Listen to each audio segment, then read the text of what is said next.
Brooks Running has a new shoe for you runners out there. Did you hear that? Better turn up your volume. In fact, turn it up to the max. Introducing the all-new Ghost Max. It's got all kinds of things to make your knees and ankles feel protected, like Max Cushion, Max Soft Landings with DNA Loft V2 foam, and Max Smooth Rides with their Glide Roll Rocker. Feel better on your run with Ghost Max. Learn more at brooksrunning.com. Maruchan superfans are everywhere. From the busy moms who want to deliver maximum flavor in a flash to dorm room diners who want to put some slurp in their step. There are a ton of copycats you could use. But if you want to bless your bowl, there's only one true Maruchan. Whether you choose instant lunch, ramen bowls, yakisoba, or restaurant quality gold, Maruchan is the only ramen worth obsessing over. Smiles for all. Maruchan. See what all the ramen hype is about at maruchan.com. This podcast is brought to you by drunkmummysobermummy.com and made in association with HelloSundayMorning.org, changing the world's relationship with alcohol, one Sunday at a time. Oh, the kettle's boiled. Great. Perfect timing. Should we get started then? I'm Victoria Vanstone. I'm Lucy Good. And this is Sober Awkward.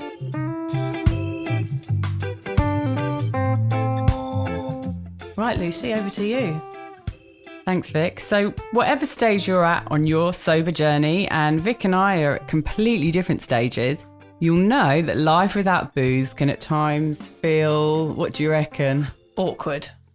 Lucy and I invite you to listen to our podcast where we discuss the realities of sobriety, the good, the bad, the ugly, and the cringingly embarrassing. Our honest and open chats will help you discover what it really means to be sober. Yes, we're here like a dodgy bottle of port from your nan's drink cabinet to take the edge off sobriety. And together we can learn how to feel the awkward and do it anyway.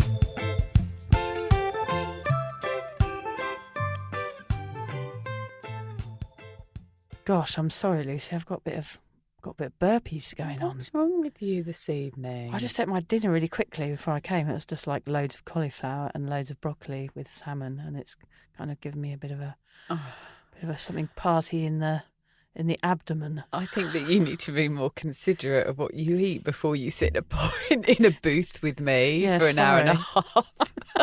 I'm going to try and swallow my burps. That's interesting for the listeners to start with, isn't it? Lucy's plan for the day. It's generally my plan most mornings as I head out of the door is to swallow my burps. Yes, and I'd be particularly grateful if you could do it for the next hour or however long it takes us to record, especially since there's lots of cauliflower involved. Yes. If my eyes start to widen, we might have to pause the podcast so I can go outside. I might get outside as fast as I bloody can.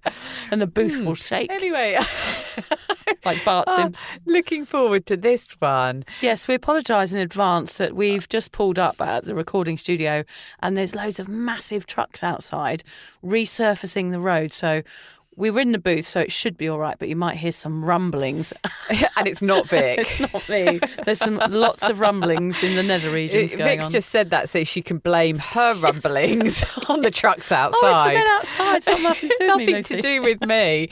Yeah, it's weird because it's Sunday evening when we usually record. You would have thought that it was the perfect time to have peace and quiet, but no. There's some road stuff going on. But that's all right. We can handle that. We can handle anything. We're sober. Yes, we can do anything. We can go and fight them outside, can't we, if they make too much noise? In fact, they're very lovely. I had a nice chat with one of them anyway. Good. So, anyway, hello everyone. Hello. Enough of that waffle. Welcome to the podcast, to our lovely listeners. Hi Vic, how are you? Yeah, good. Yeah, we had a lovely high tea this week, didn't we, Lucy? We managed to redo our day out that we missed when my son Freddie got unwell, and we went up into the hinterland and had a high tea and a nice facial, didn't we? Yeah, we did. It all worked out in the end. We were feeling a little bit anxious, weren't we? Because last time we attempted it, obviously Vic's son got ill and it was all a bit of a disaster. But we thought, no, we're going to power on and we're going to give this another go. Yep. And I had a terrible morning at home, which I don't usually. And I thought, oh God, it's all going to go wrong again. But we carried on and we had a really nice day out. We went and had this high tea where you were meant to have a nice glass of champagne, but of course we forewent the champagne, and the lady said to us when we got there, "Are you here celebrating anything?" Vic said, "Yeah, Lucy's a year sober." She was good, actually. She didn't like step back in horror and scream and go, "Oh my God, these alcoholics in the house." She didn't run and hide with the alcohol in the venue. No, quick, everybody, lockdown. There's some old boozers in the house. No, she was actually sweet and said congratulations, I think, didn't she? And said what teas, and gave us the tea menu, didn't she? So which Vic then complained which about. I did complain about, because I've realised after thinking about this week, I do complain a lot when I go out. And it's since I gave up drinking, and because I don't have the treat of alcohol anymore, which of course I realise now it wasn't a treat, but anyway, I always feel like I want something special when I'm out. So my food and my drinks when I'm out now are important to me. And if they're not right or hot enough or the right milk or the right salad dressing, I do get a bit annoyed. Yeah, you do. And it's very embarrassing. I'm not annoyed with people. I'm just annoyed with the actual thing. I get what you're saying, and you're not rude when you complain. Although you did go marching across the restaurant with teacup in hand. With my sleeves rolled up and the steam coming out of my ears. And she was actually proved wrong. She wanted the chai. It was the chai. It was the chai. It just wasn't a spicy one. I do like a spicy chai. No, I should take a little pocket of chili with me everywhere I go, because that's always my problem, is it's not spicy enough. You've been in Thailand for too many years. Yeah, I have. That's why. But no, you're not. You say, when you say that, it makes it sound like you're a right pain in the ass. But you're not. You're very polite. Yeah. But I do understand. It's the same as today. My kids sort of returned home from their Saturday nights out, and they wanted this, that, and the other. And I just made a salad for lunch, and I'm like, no, just leave me. I need to just sit and enjoy my lunch. Yes. You know, I have to just take a lot of pleasure in this moment of eating. Yes. Because eating such a important pleasure to me now. Yeah. And it's good, because we shouldn't be running around and eating. We should be enjoying and being mindful of the things the little things in our life. Yeah, and they're the things we look forward to now. Yeah. It's like having a nice cuppa, a nice coffee in the morning, and a good feed. So I don't want those things to not work out well. So if anyone dare get anything wrong, you've got the dinner. wrath of me. If their coffee's not hot enough. Or if there aren't 2 slices of toast with a poached egg in the morning. Exactly, things like that. There you go. Another perfect example of me being completely over the top and wanting things my way. So yeah, I hate myself. Yeah, I don't know why I go out with her. No, she embarrasses you gotta watch me it. every time. Waiter, come here. What the fuck is this? The bread is at the wrong angle on the plate. I asked for a vegan paleo sausage from Harrods. We may be laughing, but it's true, listeners. It's true. It happens. Oh, dear. So what are we talking about today, Lucy? Well, today we're going to discuss alcohol in relation to COVID-19, which is sort of we're not coming to the tail end. I mean, I don't think the pandemic is over by any means, but I certainly feel where we're sitting in Australia that we've reached a turning point. And of course, we've got listeners from all over the world. So depending on where you are, your situation in relation to the pandemic is quite different to ours. But I would say worldwide as a whole, we're at a turning point, and we're sort of coming out certainly of the lockdown phases, which is what we want to focus on today, really, the lockdowns and the impact that they've had on people in relation to drinking. Yeah, exactly.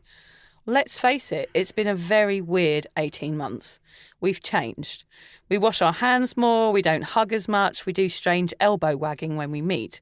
And we feel like terrible people if we sneeze or burp at the supermarket. But slowly and surely things are getting back to normal. But there is one thing that might stick around, though. One thing that some relied upon too much, that took the edge off and made life during the pandemic a little more bearable. Yes, it's our COVID crutch, our isolation answer, the lockdown lean-to. Booze. Yeah. Alcohol. Yes. Statistics show, we love some statistics on this show. Statistics show that Australians drank over 20% more during the peak of the crisis. And now, in the aftermath, the pandemic is spewing out another side effect. Lots of people, especially women, are dealing with a newfound problem with drinking. They certainly are. And it's amazing how quickly a casual sundowner can morph into something more sinister, Vic. But being stuck at home with online access to wine delivery service has left its mark on society and on some people already who are having dysfunctional relationships with booze. Yeah. I watched in interest as friends made excuses to drink earlier in the day. I listened as justifications for lunchtime beers were slipped into conversations. The yeahs, the why nots, and the we may as wells. Yeah, there was lots of them, and there was lots of those, and I was certainly guilty of them. It's a kind of fuck it attitude, isn't it? Yeah. Oh, fuck it, this is all shit, let's all just get pissed. Yeah. Well, it's just another excuse. You've got the perfect excuse to have a drink. Perfect excuse, yeah. Wine o'clock for most people used to be after 5 p.m. I don't know, was it ever for you, Vic? It was always earlier for me. Yeah. But yes, most normal people, it was after 5 p.m. But homeschooling, loss of work, stress of the unknown and sheer boredom has made it acceptable to reach into the fridge whenever it felt necessary. Yeah, so today we want you to stop Googling, am I an alcoholic? And really identify if your relationship with alcohol has become a problem during the pandemic. We want you to hear our words, recognise the issue and take charge before you reach rock bottom. This episode is designed for those who are having difficulties getting hold on their drinking now the lockdowns are over. But even if it wasn't lockdown that affected your drinking and you're simply drinking too much and want to give up, or you've already stopped and are looking for extra sobriety tips, food for thought and encouragement, we think you'll find this a super helpful listen. Yes, Lucy and I want to go over all the different signs that you're drinking too much in order to help you recognise that your drinking habit is in need of attention. We want to help you look at your behaviours and understand them without shame, without judgment, so you can step out of the rut and hopefully into a healthier, sober life.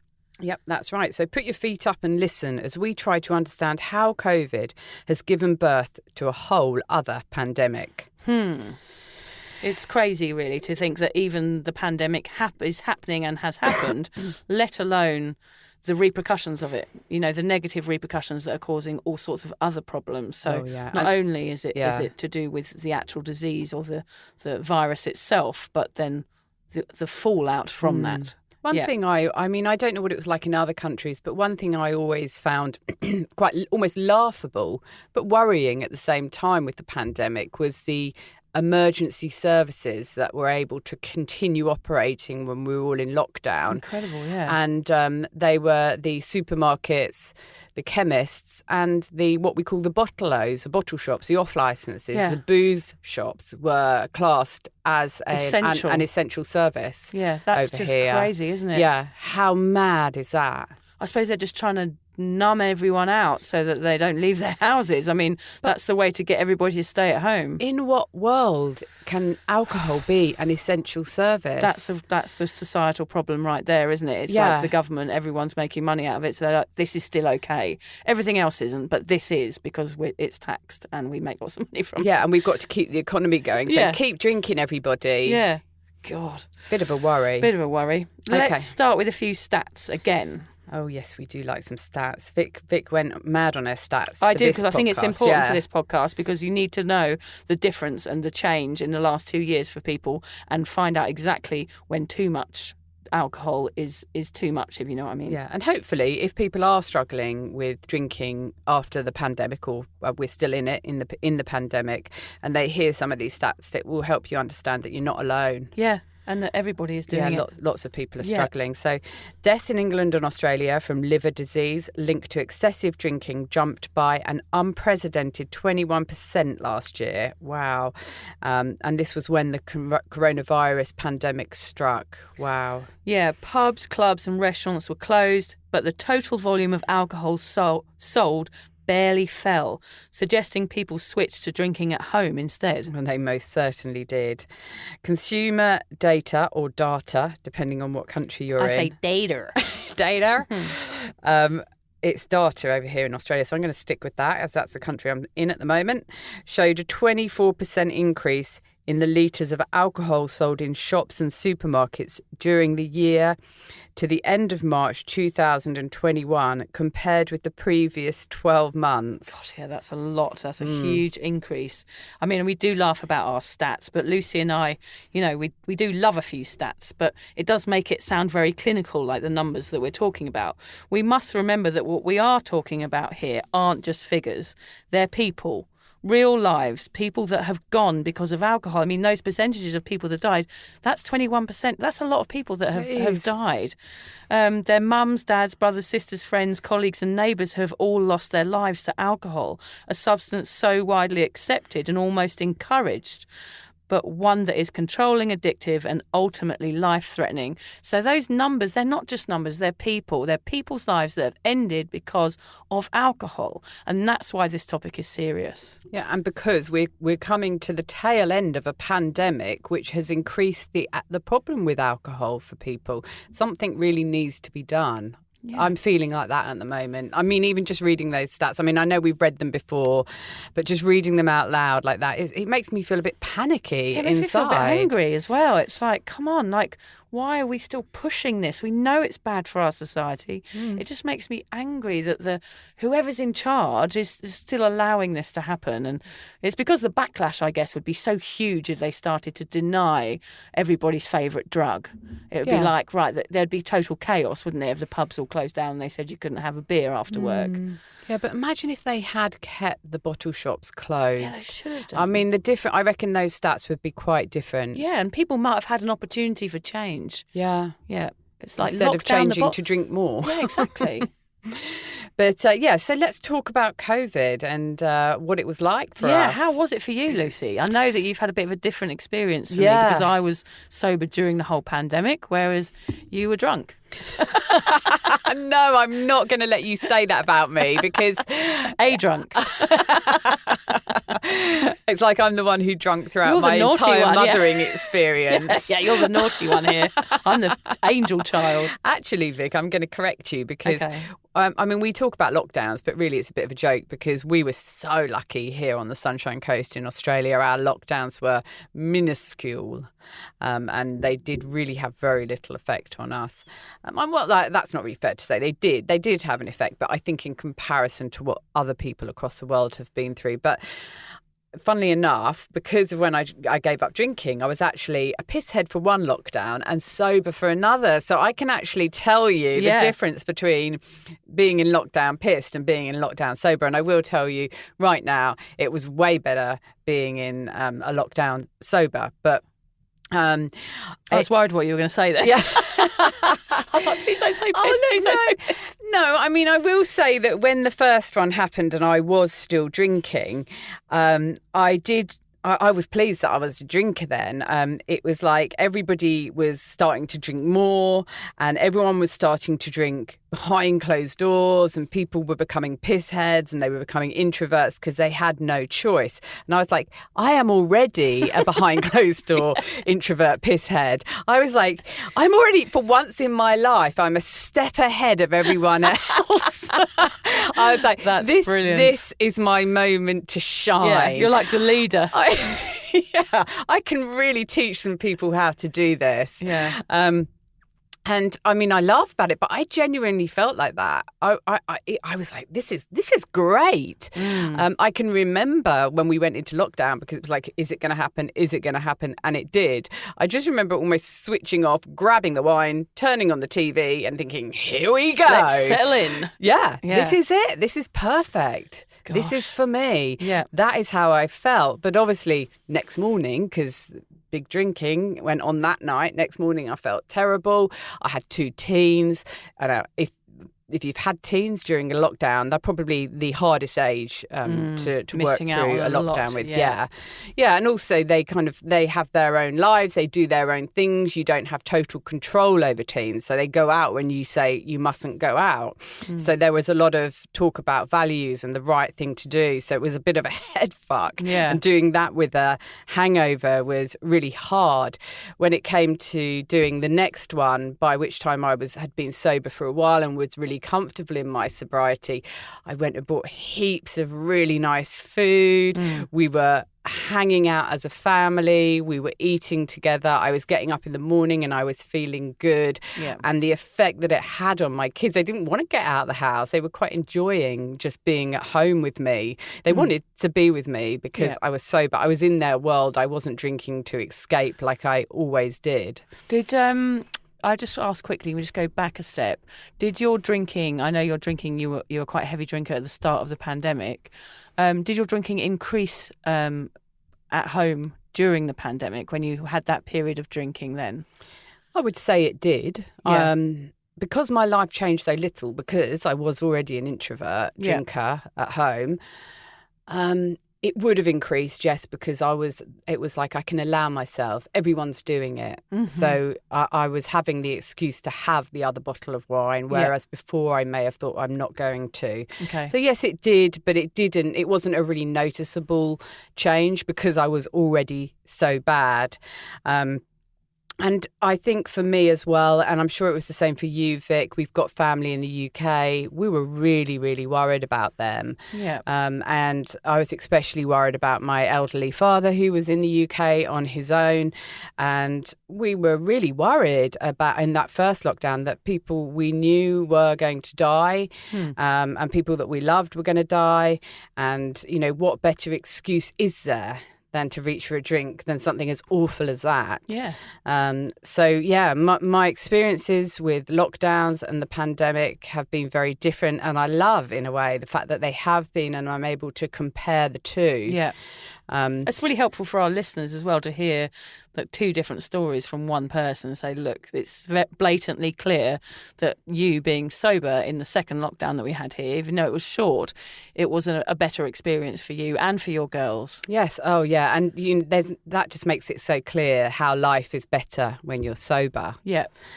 Tell us about you in lockdown. Lockdown with 3 little kids and a husband. Yes. I mean, it was different for us here in Australia, as you've already said. Lockdown for us was, you know, we stayed at home, we hung out, we made cookies the size of our heads. We were into doing all the sort of fancy dress stuff each day, and like we did the pub choir. And I mean, yes, I don't know whether you had it in England, but it was like when you did like a group web singing thing, which was really fun.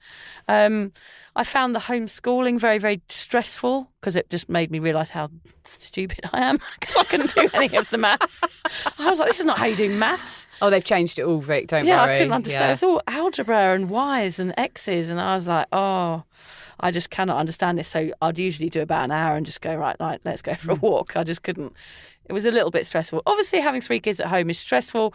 But I think, excuse me, I think in that time, I was so aware that the rest of the world was having such a worse time than we are that I had to just be grateful and try and just get through it and get on with it. And actually, that was the one thing that kept me really inspired through the whole pandemic, was to see how people dealt with it. It was the same for me after, you know, I had bars in Thailand, and I wasn't there at the time of the tsunami. I was actually in Australia on holiday, but I lost my business and my bar. And it was the same feeling afterwards. I flew back to Thailand to go and find the boyfriend that had gone missing at the time. And it was the same feeling of people just getting on with things, you know. This is happening to us, but yet, as a human race, we're going to get on with it. And we're going to fight, and we're going to be strong, and, you know, things are going to change, but we're going to get through this. And that sort of feeling of the human spirit in the face of adversity, which was the same after the tsunami, was very, very inspiring. And I tried to keep that at the forefront of my mind when I did feel those moments of fear. There was one day when it all started where, you know, we didn't really feel like we knew what was going on. It felt like we were in a movie or something, didn't it? I remember dropping my son George off at school and him looking at me, and I said, are you all right? And he was like, no, I want to come home. And just taking him home and realising he had a fear of being out of the house, and he looked scared because he didn't know, and I couldn't tell him what was happening because nobody knew. And I think that was the only time I really felt, I went home and cried and was like, oh gosh, what is happening in the world right now? It feels really out of control. And I did have those moments, but really I felt very, very lucky throughout the pandemic. I felt like one of the lucky people, you know, and I know that a lot of people were terribly affected by it. But here I think I was trying to be grateful for for where I was and who I was with, and tried to keep my head level like that. And of course, being sober did help with that. And how do you think you would have dealt with it if you weren't sober? God, I would have just gone on some drinking bender. And imagine that with 3 kids, like just getting off my head every night and just drinking through it. I would have been like just sort of flopped around on the sofa all day, and then hungover and anxiety plus a global pandemic. It wouldn't have gone well. I know. Not a good mix. No, my fear, like, I had the fear of going to the toilet. Like when I was hungover, I had the fear of everything. Then you add a pandemic on top of that. Imagine that feeling of losing control of everything times a million, wouldn't it? Well, and there it is. And that's why people were picking up a drink or whatever it was that they needed, because they were absolutely terrified. Yeah. And they'd already started drinking. They'd started the drinking hangover cycle. Yeah. I know it because I was in it with one of the lockdowns, and you just keep going. Yeah. You keep going. And you almost, when you talk about George and taking him into school, you really reminded me of that moment at the very beginning where it really was surreal that this is actually happening to us. I remember saying to one of my teens who was trying to go out, this is a time in history. This is something that you will remember forever. You will be telling your grandkids about this. You need to do the right thing. And that means follow the rules and don't go out. Because it was just such a momentous, huge thing that was happening to us. And we had all lost control. We had no idea where this was going. Yeah. And gosh, that's a perfect recipe, isn't it? Yeah, for disaster. For disaster and for picking up a drink. Yeah. So I think to the listeners, such as myself, for one of the lockdowns, but those who drunk through them both, or are feeling, or all of their lockdowns, however many you had, but those people who are struggling with their drinking following the lockdown, please be kind to yourself, because it was such a hard time. It still is a hard time, and you're not to be blamed for reaching for a drink if that was what made you feel better. But what it's about now is perhaps changing those habits that you created and moving forward in a more positive way. And I think the first way you can do that is by accepting that it was okay. You reached for a drink. You're not to blame. None of us. And lots of people reached for drinks. They did. I wonder in the other pandemics, the Spanish flu and 100 years ago, I wonder if the alcohol intake increased then. Oh, it would have, I'm sure. And during all the other kind of like the plague and things like that. Yeah. My brother in England, he used to live in a place called Eyam, which is in Derbyshire. And in Eyam, it's a famous little town because during the Black Plague in 16, wherever it was, the people there kind of went down in history because the plague reached them in the middle of England, sort of like between Manchester and London, sort of halfway. And it reached that area, and the village got together and had a meeting and decided to cordon off their village from the north of England, and they sacrificed all of their own lives, and it actually stopped the plague spreading across the rest of England. So wherever you go in Eyam, most of the people in the village died, and when you go to the graveyard there's all people that died within the same couple of months during the Black Plague, that all the gravestones are during that same time. So it's a really fascinating place to go around. Like, these people left a legacy behind from the Black Plague many, many, many years ago. And that's kind of like what we're doing, like we're trying to stop the spread, which is just what they did. What we're doing and what we're trying to do is to help our fellow humans by stopping the spread and saving people's lives. So, you can be proud, even if you did drink, you stayed home and you tried to do something to help your fellow humans, and that's a wonderful thing. And now's the time to break out of those habits and and move forward from That's it. such an incredible story, Vic. I want to go to that village. That sounds Excuse amazing. me, I've got a bit of a frog in my throat. Oh gosh. Oh no. What's coming next? It's the COVID. Oh no. I've got a cough. And I'm stuck in a booth with her. Honestly, being in the booth with this woman, it's terrifying in every way. It's out now. Well, that's right. And I think it is about spinning it on its head now, and saying, I did my best, but unfortunately I was drinking too much and now I can't stop. So let's look at it another way. Let's look at it in a more positive light, and let's turn it around for ourselves now so that we can have a better future. And that's what we want to try and help people do in this chat. So next we're going to talk about the reasons why people turned to alcohol during the lockdown. Yeah, so maybe you can recognise that, look, these are some reasons why. They're quite good reasons, actually. They're good excuses to drink. Like, I can understand why people did. Obviously, the first one is homeschooling. Oh, God, yeah. Yeah, so we've been through that one a little bit already. But, like, yeah, that is, after that stress, depending on how many children you've got as well. I mean, imagine Alan with 4 kids trying to homeschool. Oh, bless him, Alan. We're going to give you full respect. We're going to give you a high five when we come out of the booth. I think we'd be nice to him today. Yeah, we'll be nice to him, because that would have been hell. He probably didn't do it. His wife probably did it all. Yeah. He was probably in the shed floating having a beer. around on the pool on a floaty with a cocktail. Yeah, I mean, homeschooling for us was very short-lived. We only did it for a short time, and my girls would just have a laptop while they were in bed. It was like laughable almost, but I know some people did it for many, many months. Yeah, especially in England as well. Stressful. Yeah, it would have been super stressful. So, yeah. Of course, isolation, just not being around other people, not being able to go to the bar and meet your friends and have a drink, and really feeling alone. So having a drink to erase that feeling. Yeah, and just, imagine there's so many different situations with that. Like if you've split up with someone, or if you've recently been in a relationship and then you're suddenly on your own, so you've got that to deal with, plus the pandemic, plus isolation. I mean, these things could all be layered on top of each other for some people. Yes.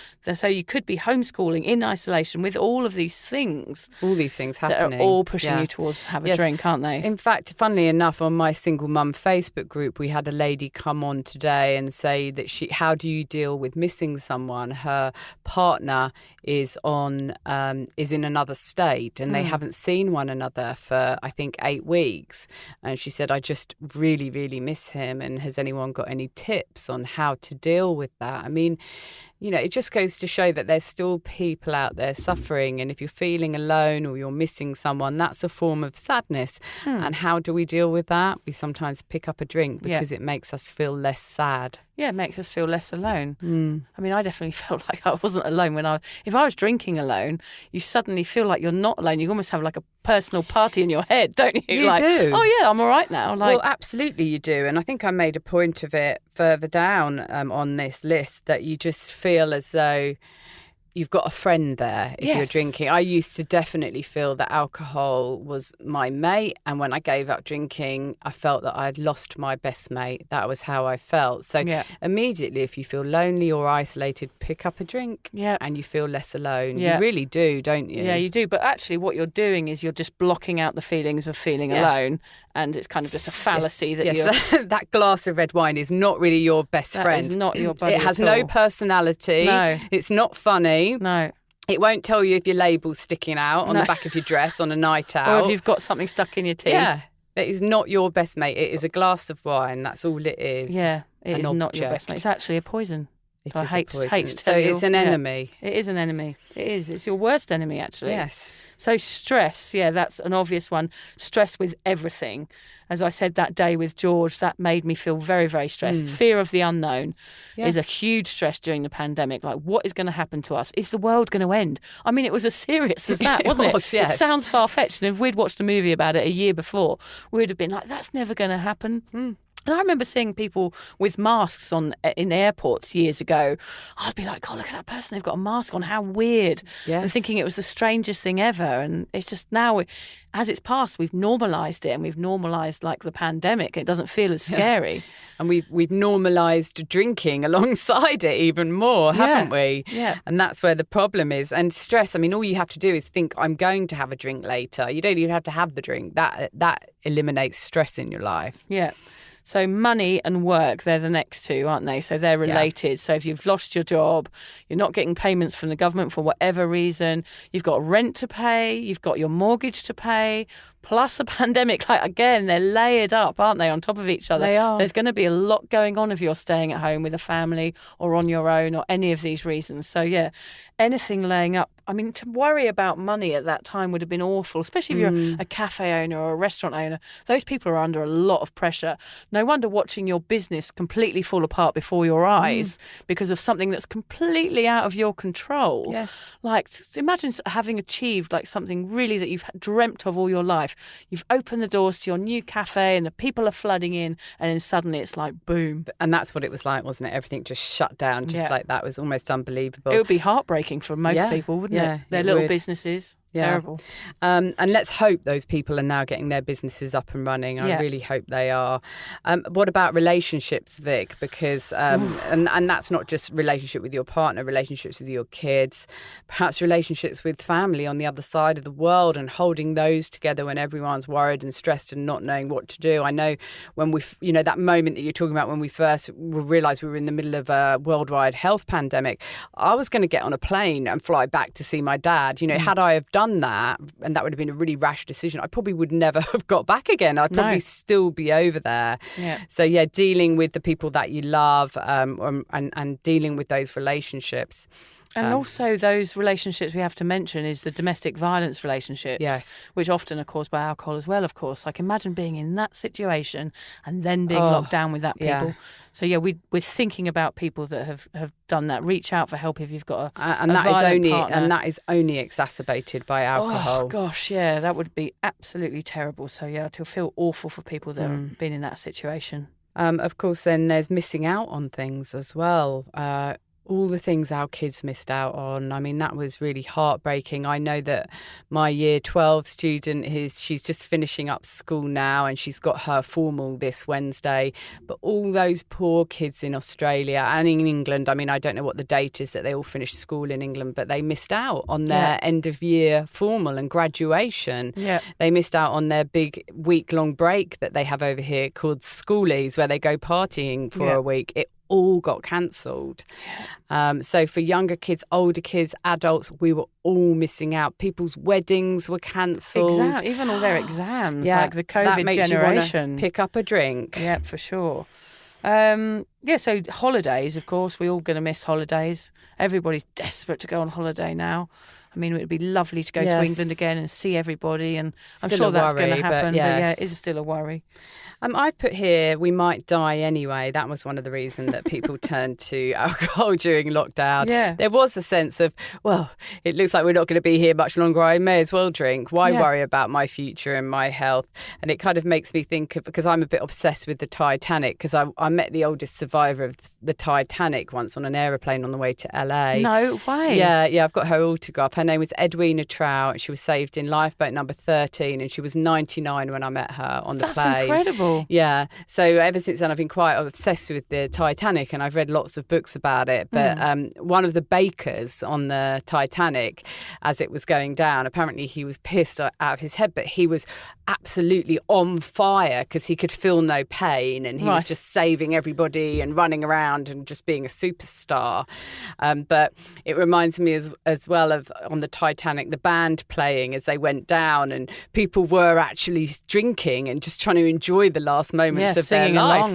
There is a little bit of a correlation between the sinking of the Titanic and people just making the most of those last, whatever they were, a few hours. And I guess the pandemic did feel like a sinking ship at some points, didn't it? It was like, gosh, we're going down with this.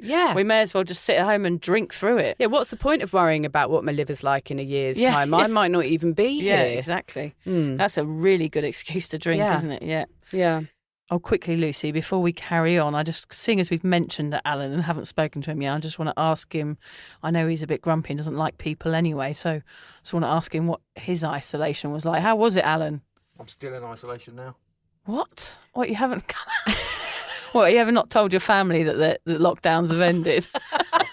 Haven't seen them. He's locked himself in a room, probably, isn't he? He probably lives in the booth. Yeah, he just stays here, actually. He probably lives here and doesn't go home. Yeah. Well, I mean, I have to say, for people who don't really like being around people, such as myself and Alan, I mean, there is quite a lot to be said for lockdown. Yeah, I mean, for sober people as well. I mean, sober people, it stops those invites that really we dread. Does. It's perfect. I can stay home forever. It solves quite a few problems, actually. Pottering around all day. Lovely. Pottering around, knitting. Making cakes. Yeah, perfect. I just quickly looked up what the government considers to be an acceptable level of alcohol intake so we can identify what is too much, which is what we were talking about earlier. Men and women are advised not to drink more than 14 units per week on a regular basis. So just because we're going to try and recognise what is too much, me and Lucy just wanted to find that out. So basically, Lucy, during the pandemic, what were you drinking when you were in that stage of, the boozy pandemic part? Probably on average about 2 bottles of wine a day. Okay, so 1 bottle of wine is between 7 and 9 units. And a little bit of lighter fluid when it ran out. Oh, yeah. We'll go into that story a little bit more, shall we? So what happened there, Lucy? Oh, yes. Well, some of the... occasionally, when I was with what I call my enabler, my little friend who encouraged me to drink, and I encouraged him to drink as well. If we ran out of wine and all the bottle-os were closed, we would occasionally get the lighter fluid and mix it with frozen fruit in the blender to make a cocktail. And how was that, Lucy, that cocktail? Tasted great at the time. Mind-blowing. I mean, tasted great. That's as bad as me drinking the petrol that time. Yeah, no, it was a real, that was a massive red flag. A massive low. Yeah, I will say it wasn't my idea. Yeah. But of course, then when I was home alone and I ran out of wine, it was like, oh, there's that other bottle of stuff. I could have some of that, to the point where I actually had to throw it out. Gosh, and I will tell that's real you, desperation. I haven't actually bought it again. I've never lit that fire since. God, that's awful, Lucy. It makes me feel. It's funny that you did that. I know we laugh about these sort of things, but really, that is terrible, isn't it? Yeah. If someone else was telling us that, we'd be all shocked and judgmental, wouldn't we? Yeah. Because it's you, I just expect it of you. Your depravity never amazes me anymore, because I just know the depths of. One day I'm going to really shock you with something. I'm Really? going to think of something. Oh gosh! But it's just about that desperation to keep escaping. Yeah. Yeah, I don't want to, or the realisation, that sort of feeling that, yes, I know I've drunk too much and tomorrow it's going to be a really shit day. I don't want to come back to reality. I need to keep drinking, and there is no wine left in the house. So you've got to do something. Yeah, and also, I mean, for me, that was, I mean, I know that some people drink mouthwash. Mm-hmm. Or I would put some night nurse, and a lot of people might not know what night nurse is. It's like a codeine-based cough syrup, I think. Yeah, and it helps you sleep.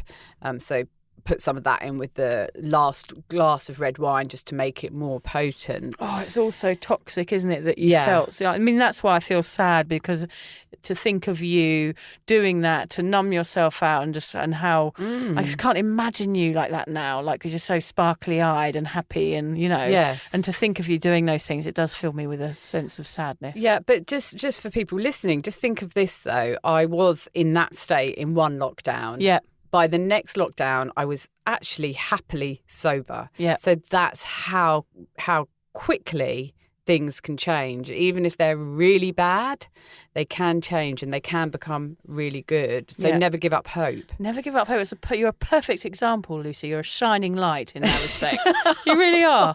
I just won't put a match near you. Otherwise, you will be a shining light.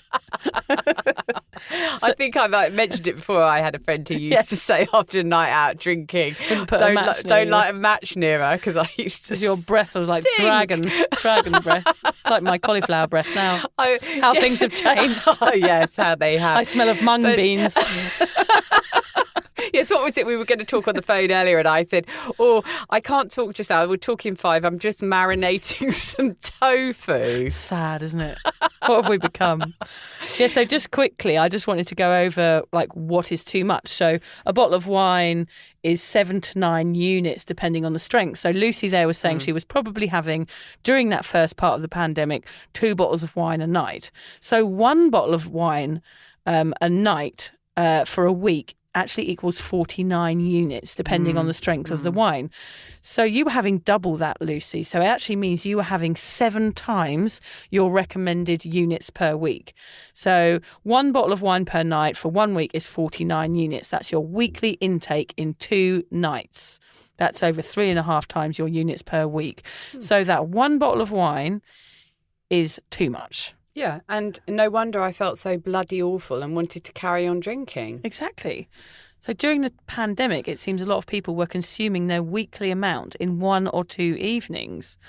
Yeah. I mean, do you think that there is ever an acceptable level or an intake with alcohol, Vic?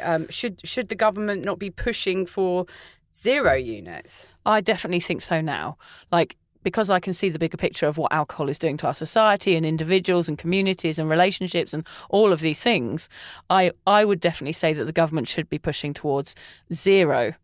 But, that's never going to happen because everybody bloody loves the stuff, don't they? Well, they do. And also some people don't have the problem that we have with it. So I think it's a shame to take it away from those people who can actually enjoy some of it sensibly. I don't know. That's where we differ a little bit, I think. Yeah, because I think those people are still not being their authentic selves in a social situation. If you feel like you have to drink, therefore, I think there is some form of addiction there, and there's some form of you wanting to numb out the person who you truly are. And I don't think you'll get to experience all the benefits of sobriety if you're continuing to drink throughout your life. I think you have to stop to be able to absorb all the all the wonderful things that come with sober living. So, I do know people that still drink and drink happily and can have 1 or 2 and stop and things like that. But part of me with them still thinks, well, why don't you just not drink? Like, what is the point of putting that toxic substance into your body when you could just have a lemonade? People say, oh, we were bonding. I'm like, I've never bonded when I was drinking. I was just dribbling on people and just being a mess. And I just think, well, it's just a lot of fallacies that people believe, whereas in fact we'd probably all be better off if we didn't drink. It would be great if it wasn't around in the world, and it never had been here. Yeah. The fact is it is a real problem, and I feel like there's 2 different groups of people. We are put in one of 2 groups on this planet, and you're either someone who can handle it or someone who can't. And I think the pandemic has moved a lot of people from one group to another. So we've got many more people in that group where they used to be able to handle it, but now they can't. Yeah, you're stepping into the red zone basically since COVID. Yeah. So what are the signs that your lockdown COVID drinking habit has become a problem? We've got a bit of a list here that we're just going to whiz through. So you drink more than you planned. Yeah, did that all the time. Failing at moderation, that is, isn't it, really? Yeah. Your tolerance has gone up. Yep, so you need more to feel more. Normal. You need that second, you're cracking open that second bottle. Yes, or the third sometimes. You're having cravings, like I really need a drink. Yeah, and those cravings are getting earlier in the day probably as well. Your interest in other activities is waning. Yeah, that's a really good one. I remember talking to somebody from your group, actually, Vic, who said to me once that she lost interest in everything else in life apart from alcohol. And I can relate to that, actually. So, if you notice that you're not really interested in doing anything else, that's a red flag. Yeah, and because you're too hungover, it's like, I can't bother to do anything today. I don't want to do anything. I just want to slob around. And that takes us on to the next one, which is hangovers preventing you from doing things that you usually like doing. Yeah, of course. You're having withdrawal. So a hangover is a type of withdrawal, believe it or not, people. Like that is your body saying, give me more alcohol. So therefore I feel like shit because I haven't got it in my body and I need it. So hair of the dog, you have some and you feel better immediately. If you're having shakes, if you're having any sort of side effect from drinking, that means it's getting out of control. And if drinking makes that problem go away, that's a withdrawal that you've just cured with alcohol and you're not going on the right path there. You can't remember going to bed. Most of my life. And you can't remember what you watched on TV. Yes, tick. Tick, tick, tick. You've injured yourself. I was talking to a lady yesterday who had fallen over and injured herself and woken up and not known how she'd done it. And I'm sure a lot of people during the pandemic have done that as well and woken up and think, God, I've got a black eye, or I've done this, I've done that, and tripped over. And, always. There's a sign. Well, we've talked about in our episode Risk, haven't we? Yes. And if anybody wants to hear all the humiliatingly embarrassing things Vic and I have done, listen to that. Health risks, because alcohol can damage your liver, heart, brain, pancreas and immune system.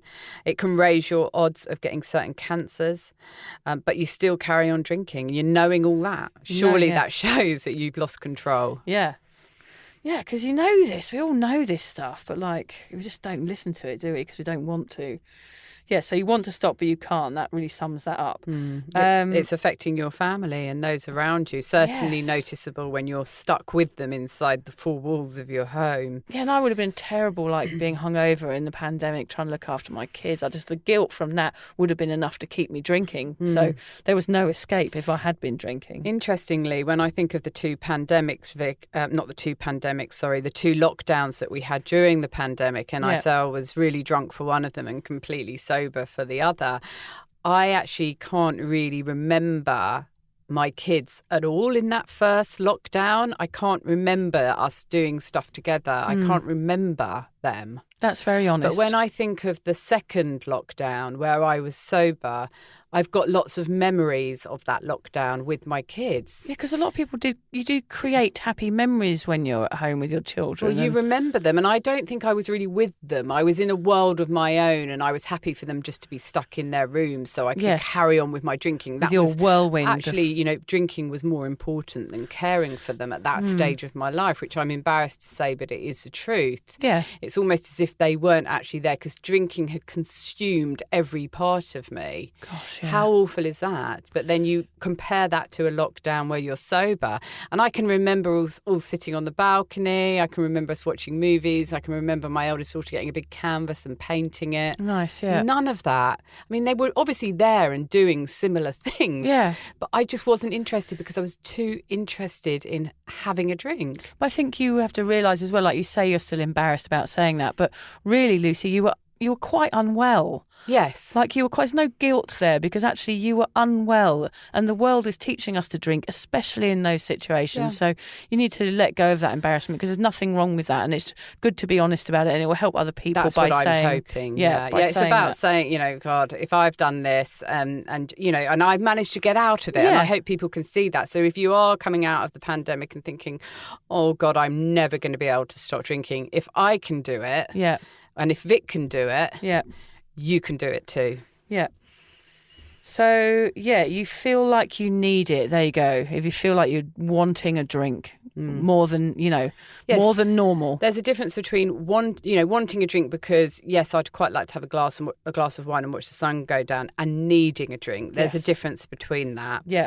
And drinking for the wrong reasons instead of the right reasons. So the right reasons to drink are usually if there's a celebration, glass of champagne. The wrong reason to drink is if you're feeling sad or scared or anxious or tired. They're not the right reasons to drink. If you're making excuses, always making excuses. Yeah, and if you're hiding it, of course, if you're, hiding it in the cupboard under the sink and not telling anybody about it, then you've probably got a problem. Which we didn't think we did until we actually did this until we discussed it. Yeah, and I was like, I used to secretly take sips out of everybody's drinks at the bar so no one could see me. Is that hiding it? I was like, maybe that is. And I used to put wine in the water bottle when I took my kids to the park. Yeah. So maybe we are a little bit guilty of that. Well, we were. We no longer are. Now I only hide those donuts that I was talking about last week. I'm sort of hiding them in various spots around my house. And I'm like, oh my God, I wish she'd eat the donuts instead of all the cauliflower. I did just say to Vic before we started the podcast, so when are you going to end this clean living cauliflower diet? Hoping it might be soon. It's clean eating, Lucy. It's a way of life. Come on. No diets here, darling. It doesn't smell like it, let me just say. Feeling lost is something. Yeah, if you feel lost without alcohol, we talked about alcohol being your friend and making you think it makes you feel more grounded and as if you know where you're going, but you actually don't. It's a false feeling. Drinking not to feel the stress of everything COVID-19. Well, there's the whole reason why you're drinking there. You're feeling stressed. You're leaning on the drink too much. That's becoming a problem. And COVID-19 is everywhere. It still is. If you turn on the TV, if you look at social media, if you look at a newspaper, if you talk to a friend, everyone, even if you go out and you go into a venue and you've got to scan your barcode, you've got to do this, you've got to do that. Have you been vaccinated? Haven't you? Yeah. It is literally taking over our lives and it's overwhelming, it's boring, and it's all the things that you would usually pick up a drink for. Yeah. So that's a perfect excuse. Drinking not to numb out the reality of isolation. This isolation that we're in. Your anxiety levels are up. Yeah, definitely a sign that you're drinking too much. If you feel extra anxiety, you look like shit. Look in the mirror. What are you saying? Is this part of the podcast, or are you just saying this? Oh, cheers, Lucy. Part of the podcast. You look amazing, Vic. Oh, thank you. Beautiful. You look like shit. Thanks, darling. No, well, yeah, I mean, look in the mirror sometimes. Yes. I used to, when I was drinking too much, I would look in the mirror and just think, Luce, you look like shit. Yeah. And then I would think it's probably because I drank 2.5 bottles Bloated. of wine last Yeah, night. the bloating and Yeah. the not clear eyes. Yeah, it's horrible. The human body can't handle that much poison. I think for a lot of people, they end up not looking in the mirror when they're really in those Yeah. depths of alcoholism. It's like just avoid mirrors because that is too confronting for a lot of people. It's shocking looking in the mirror when you've got a hangover. Yeah. Yeah. It feels like your friend and it makes you feel less alone. Yeah, we've gone over we've that. talked about that. You think about drinking in the morning. Yeah, that's a sign. That was something that I think both of us have done at certain times in our lives. And then you drink to mask your hangover. Yeah, the hair of the dog, which we mentioned before. And every day is Friday. I mean, that's what In it was. lockdown, yeah. Yeah, lockdown. There was no Monday, Tuesday, Wednesday, was there? No. It was just all blended into one. And there was never, often you sort of try, when you're moderated, you say, I'm not going to drink on Monday or Tuesday. I'm not going to drink till Wednesday. There was none of that. Everything was blurred. Yeah. And that's another reason why people just felt that why people were drinking too much and why they feel they've now got more of a problem with it now. Yeah. Good points. They're all good points. If you recognise them, you might have identified yourself in any of these points. If so, maybe it's time to stop beating yourself up about it and start acting. Because it's only so long you can go, oh, yeah, maybe I have, maybe I haven't, maybe I have. Just try and identify it. Yeah, and we're not just, we are talking about the pandemic in this podcast because it's perfect to be talking about it right now. Yeah, we need to talk about it. Because everyone else is. We may as well join in. Yeah. But it's really, this advice is for anyone who feels that they're drinking too much. And also, even if you've given up drinking, it's good to look back and think, yeah, I did feel like that. And it cements your decision to stay sober. Yeah, and I don't feel those hangovers and anxiety and all those things anymore. Yeah. Like, what a relief. We had a few comments from our listeners. One was from Kat. I just put it out there on Instagram, like anyone who'd had a COVID-related drinking problem. She said, I had a baby in July 2020. As a mum of a newborn and a 3-year-old, my drinking got worse. Having mum time, etc., any excuse. She was in the UK and she remembers Boris cancelling Christmas, which would have been sad, I guess. She said she was going to do dry January and the New Year, and it just got worse and worse, and she had an awful hangover after that New Year, and then she gave up. The pandemic was hard, she said. A new baby and a second child was hard. But did alcohol make it any better? Nope, she said. So she realised during the pandemic her drinking got worse. And so actually there was a point in the pandemic where she had to stop. Well, so that's great because in some cases what it's done, and I suppose it did for me in a way, it pushed me really to rock bottom. Yes. And it was probably part of the deciding factor to get sober. And I'm really pleased to hear that happened for Kat as well. So, yeah, I mean, for some people that spiralling down was a good thing. Yeah, and actually that put them in a situation where they couldn't get away from themselves. You're in isolation, you're drinking too much, there's no hiding from it. Yeah, and you can't blame anyone else, can you? Because you're there on your own. Yeah, you can't blame parties or going out with mates. You're like, well, you're the only person there, there's no one else. Looking around. Looking in that mirror, yeah. Ben from the UK says he already had a drink issue when the lockdown started, but it was social, so he never had to address it. Lockdown proved that he was unable to control his drinking and has now been forced into self-reflection. Excellent. There we go, exactly love what we're that, talking Ben. about. Really love that. That is so true. You can't blame it on other people. Do you want me to read the next one? Go on. Okay, so Whitney said, I'd always been a bit of a booze hound, but the timing of the pandemic coupled with the deaths of both my parents turned me into a full-on drinker in the morning to steady my nerves, not showering for days, quintessential hobo level alky, she says. I actually think that the pandemic and the lockdowns that went with it were the best thing for me because socialising wasn't an option. Now, though, I'm confident in my sobriety, jubilant even, so socialising is not only a breeze, but quite a bit more fun. What great, I love that one. Yeah, so they're just showing you, like, brilliant. actually the pressure of the lockdown actually forced people into addressing their problems. And then my last one I just wanted to read out, Lucy, was Lemmy from Dunstable in England, which said, "You're a pair of alcoholic wankers." with a smiley face. I wasn't quite sure the purpose of that one, but it did make me laugh and made me feel slightly offended. Oh, no. I suppose when you put yourself out there, Vic, you've got to expect a few comments like that. Yeah. But he's from Dunstable, Yeah. which is really near to Luton. Yeah, shout out to Dunstable, you alcoholic wankers. Lenny, his name's Lemmy, is it? Lemmy, it said. Lemmy, Yeah. I hope that you meant that in a really nice way. I'm not sure if that's possible, but hey, Lemmy, nice work. Let us know what you meant by that. Funny.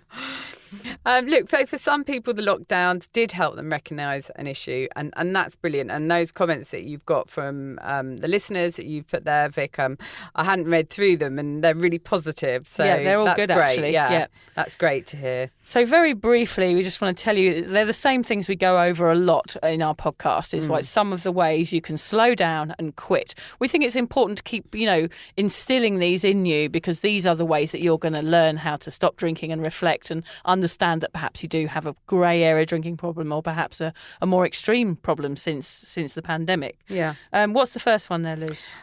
Admitting to ourselves that something has got to change, a little bit like what we've just read out from those listeners. I think that's the biggie, really, isn't it? That's the start. That's Yeah. the first step, is just recognising that. Acceptance. Yeah, and then admitting to family member that you're struggling to stop. I mean, they're the really, really good steps for you to take if you are struggling since the pandemic, is just to go out there and say, look, I think I might have a drink problem. And don't be embarrassed about it, because so many people do. Yeah. It's so common. To voice it. Put it out in the open. Voice it. Yeah.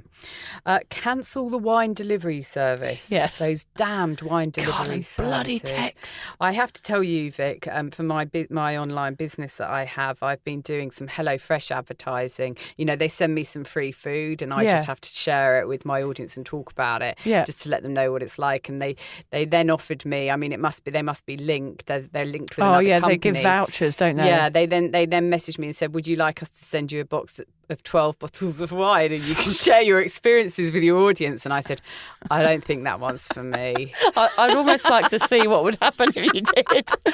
This bottle is very, very Thank God delicious. I wasn't given that opportunity while I was still drinking. Yeah, I would imagine. I'd have absolutely no followers left. Yeah, your business would have gone down the drain along with those bottles of wine. Yeah. So, pour the access down the sink. As well as the lighter fluid and the mouthwash. Yes, get rid of the all of nightmare. that stuff. Yeah, and get the nightmare. rid of it. Get rid of anything that's not good for you. Stick it down the toilet or down the sink, or which chuck it is in where the bin. it bloody well deserves to be. It doesn't need to be in your beautiful body. Yeah, your lovely body. Start reading. Yeah.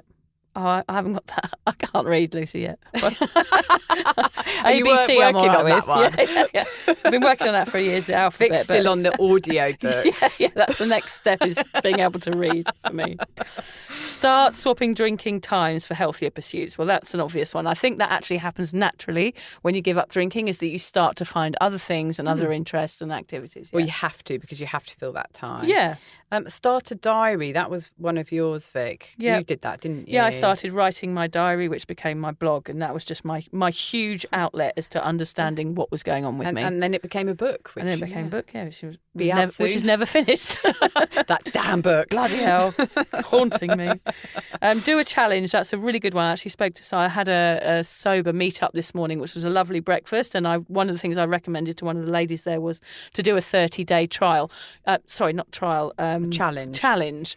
Don't think of it as 30 days. Think of it as a 30-day start, because once we've said before, if the challenge is finished, it's like an excuse to go drinking again. So any of these challenges, don't think of them as having an end. Think of it as like, this is my first 30 days, and then I'm going to go for the next 30 days and the next 30 days. Or even after the 30 days, I'm going to make a decision about what I'm going to do. Yeah. So you don't feel like you're doing too much in one go, but you might feel really good after 30 days and want to carry on going. You will feel good. You after will 30 feel days, good. yeah. That's right, Vic. And and any level, even if you manage just to stop for a week, anything is good. Give your body a break from having to break down and some all clarity that alcohol. to work out, to see what you're doing to yourself. Yeah.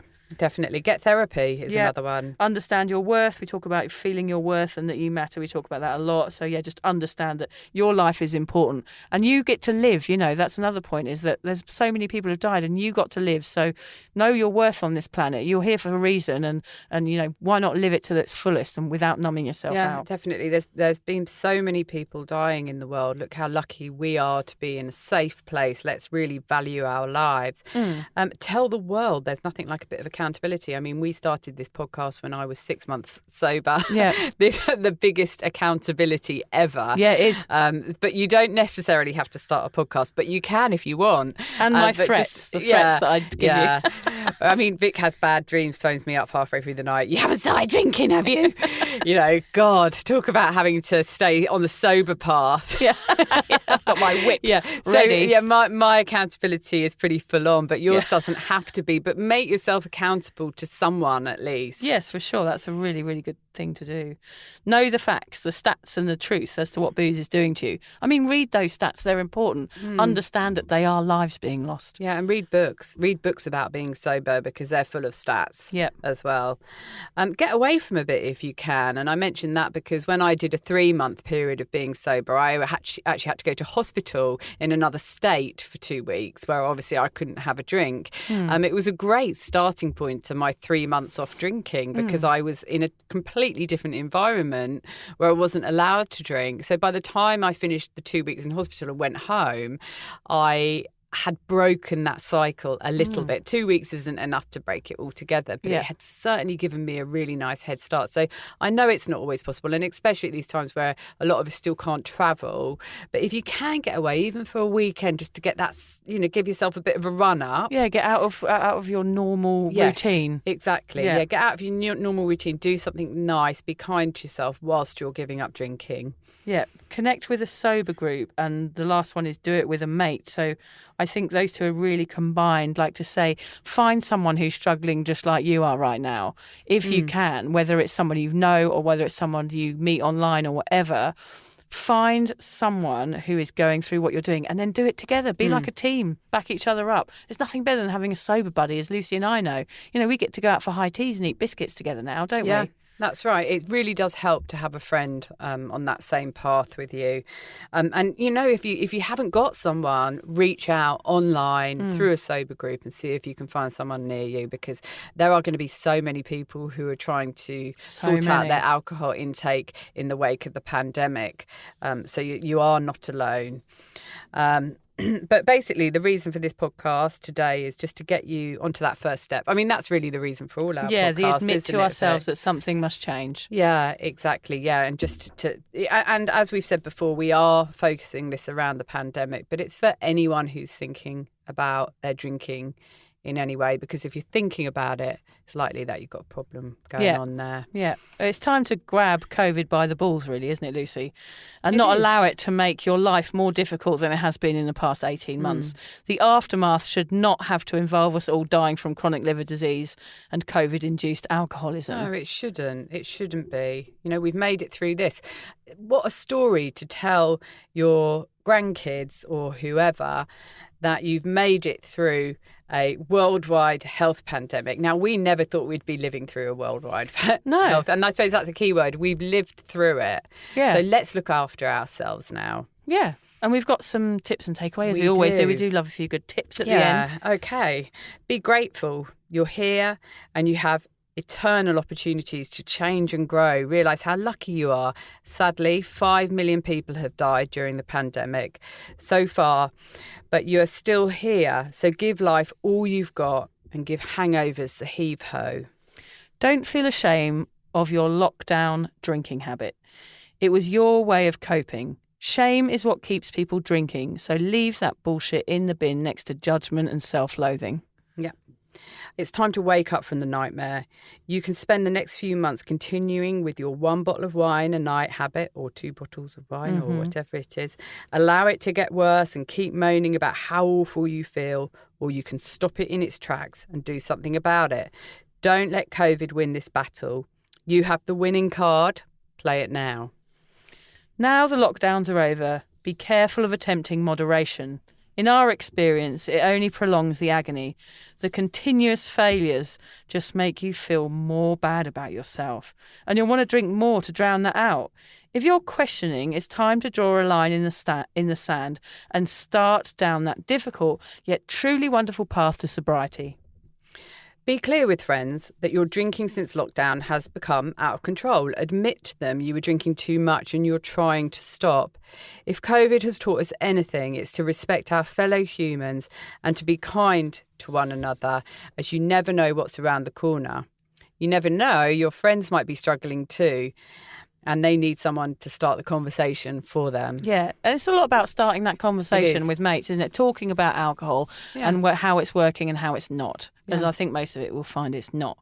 So yeah, grab that struggling friend and start a sober group, do sober activities together, go for breakfast instead of dinners, find someone that is feeling the way you do and be in this together, because you're going to have to start socialising again. That's something that's going to happen. So you need to be prepared somehow that it's going to be different than it was before. Go to our podcast on First Sober Shindig. I think it's number 4, in the first series. And that's going to prepare you for what it's going to be like coming out of lockdown and being alcohol free. Yeah, in fact, I'd go a bit further than that, Vic, and say if you haven't listened to our other episodes and you are thinking about stopping drinking, go right back to the beginning and listen to each one, because there's advice in all of them to help you give up and to help you emerge as a sober being into this drink-fueled world. Simplify life. Do healthy stuff instead of destructive stuff. Eat well, exercise more. Say no if you don't want to go. I'm really good at that. Well done, Lucy.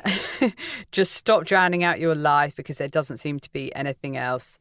There is something else, and it's called sobriety. It won't solve all your problems, but it will make you capable of facing them head on. So true. It's your choice whether you allow COVID to be the thing that broke you or the thing that made you. Like those people that sent us the emails. Exactly. It's been the thing that's broken their habit. Yeah. So that's incredible. And even just talking in this podcast to you, Vic, because of the timing of me giving up, I do think that, the lockdown was probably something that pushed me faster towards the rock bottom that I needed to get to. So I'm sure, and if anyone's got any good news stories about, more of them about having gone through a lockdown and actually stopping you drinking, please write in and tell us, because we like good news stories, because they give hope to other people. Yeah, and we'll read them out. We can read them out. Yeah. As always, we recommend going to see your local GP if you're struggling with alcohol. Get a mental health plan and get therapy. Don't be shy to get as much support as you can. You deserve it. Yeah. I think we just wanted to add at the end that we hope everyone's doing okay out there. I know this little podcast, has an impact on a few people, which we're lucky enough to get emails from every week saying how it's helping them and how it's helping change their lives. And we just want to speak to you directly and say, we hope you're okay and we hope your family are okay, because we realise a lot of people would have lost loved ones during this time. We know this has been tough for people all over the world and that things have felt a little bit out of control, and alcohol's been the answer that's been within easy reach. But we can assure you, me and Lucy, it will only make matters worse. It's like pouring petrol on a flame. It will affect your mental health and leave you feeling full of shame and sadness. So don't reach for it, reach for help. I think it's really important to say, we know that it's shit and we know that you've had a hard time and you've got mental health issues and anxiety and all of those things. But there is a sense of, look, we've been through this, we've come out the other side now, let's try and live our lives and let's get back to normal. Try and put the pieces back together where things have fallen apart during the pandemic. And to, as I said at the very beginning, to be kind to yourself and don't get annoyed that you might have fallen apart a little bit. I think we all fell apart a bit. We've all changed. We've been up and down on this roller coaster that is a pandemic, and no one has come out of it unscathed. No. And some of us have had harder experiences than others. And never think your experience isn't enough to warrant help. Yeah. If you're struggling in any way, there is help out there. So go and get it. Yes, so we just wanted to read a quote. Lucy, I'll hand this over to you. Oh, am I reading the quote? Yeah, it's just the Billy Connolley one. We just worked out today we're both reading the same book at the same time, aren't we? Yeah, that is so funny, isn't it? Yeah, God, that's typical. And I love this quote. I decided to stop drinking when it was still my idea. Yeah, good. I That's really love brilliant. that. Before you get dragged off by an interventionalist. in a white coat. Yeah.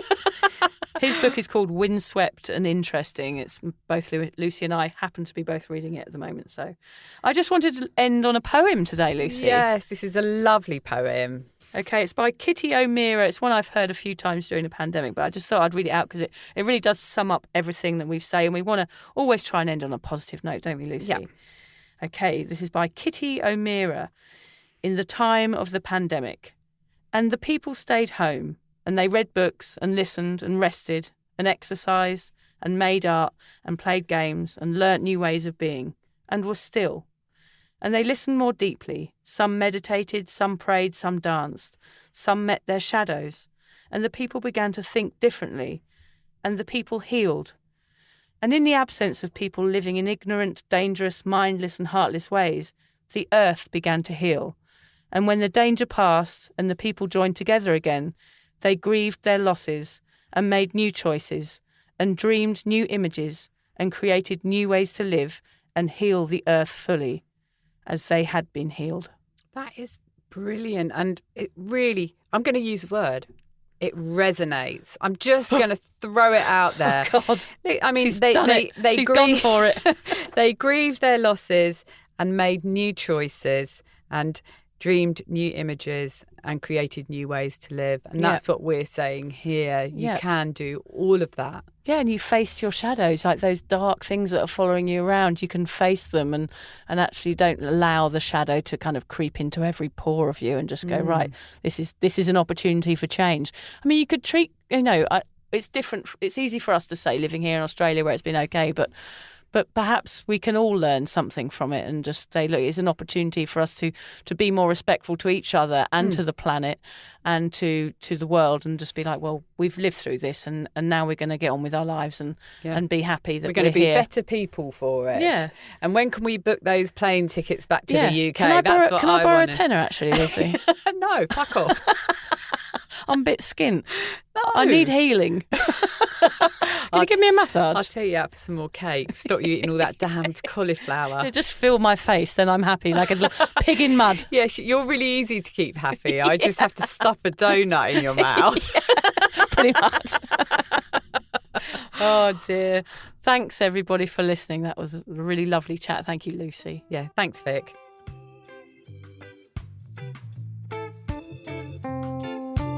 Thank you for listening to the Sober Awkward podcast. If alcohol is affecting your life in a negative way, if you're struggling to moderate or your hangovers are causing anxiety, it might be time to reach out for help. Contact your local doctor, a therapist, or connect with your local AA or sobriety group. Vic's got one. Yes, go onto Facebook and just search Drunk Mummy, Sober Mummy, the group. Lucy and I both agree that even though this journey can be awkward, it's definitely worth it. And if we can do it, you can too. For more support on sobriety, head to Vic's website, drunkmummysobermummy.com. And Lucy runs an online space to support and inspire single mums. Find out more at beanstalkmums.com.au. Finally, if you've enjoyed the Sober Awkward podcast, don't forget to follow, subscribe, review, and share it with your mates. Don't make it sound like they have to, though. No, they do have to. I'm not doing all this for nothing, Lucy. No.